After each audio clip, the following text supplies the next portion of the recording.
Get ready. I'm about to tell you the #1 diet for weight loss.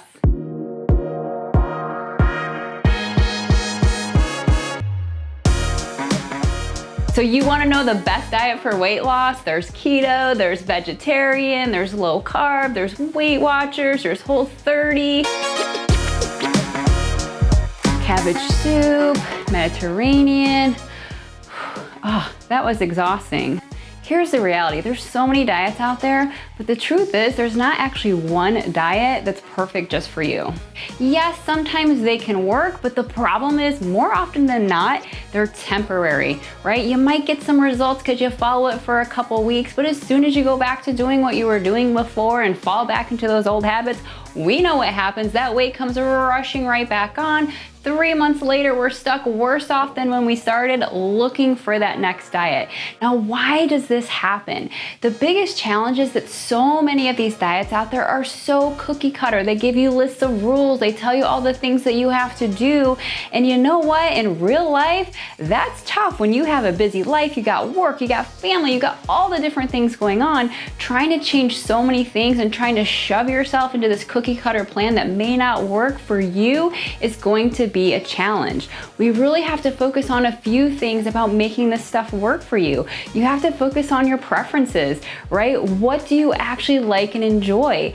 If you hate cabbage and you are trying to follow a cabbage soup diet, oh my gosh, this is going to be impossible to follow that. So if the foods that you're trying to eat aren't enjoyable, they taste like cardboard, you don't look forward to them, guess what? That's going to have an end date as well. We also have to factor in your schedule and your life, right? If we're trying to follow something that we have to eat every, 2 hours to stay on track with it, and you have a busy job where you can't just stop or you can't just pack a lunch and bring it everywhere you go, it's gonna be really challenging for you to stay on track. And when things become too overwhelming and too complicated, guess what? It's gonna be really tough to continue. So yes, you can muster up that willpower. You can suck it up and do it for a couple weeks.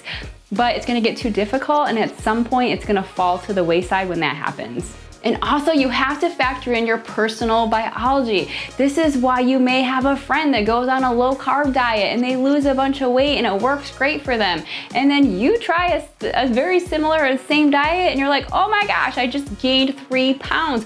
What is going on? It's because you're not the same as that person. We're all different and unique, and what our body needs is gonna be different than somebody else. So we have to factor that in when we're deciding how we're gonna eat, how we're gonna lose weight, and what the diet's going to look like for us individually. So here are 3 things you want to keep in mind as you're trying to put your healthy eating lifestyle together. Maybe you take pieces from these diets, but you don't follow them entirely. So it might be just taking the things out of different diets that do actually work for you, that work for your body, that work for your lifestyle, your schedule, your preference, and all these different things. We can pick and choose those things. We don't have to just blindly follow a list of rules, but instead think about, how will this work for me? And the second way to know if that's gonna work is by just asking yourself the question, could I actually stick to this in the long run? Can I see myself doing this, 3 months, 6 months, a year down the road? Because if we see an end date, right, on whatever the diet or the plan is that we're doing, and let's say it's 28 days, guess what's gonna happen after 28 days? If you go right back to doing what you were doing before, I hate to say it, but that's what got you where you were. So whatever we're gonna do has to be something sustainable. It has to be something that we can continue to do moving forward. And that's how that weight's gonna come off and stay off, and we'll be able to actually make the healthy eating stick. And lastly, we've got to take the approach of this as more as an experiment. I want you to think of yourself as a detective.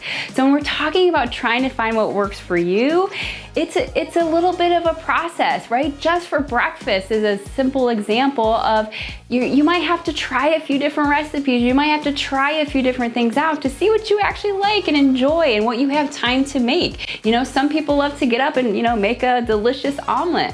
Other people are busy and they're on the go and they don't have time for that. So they might just make a quick and easy smoothie.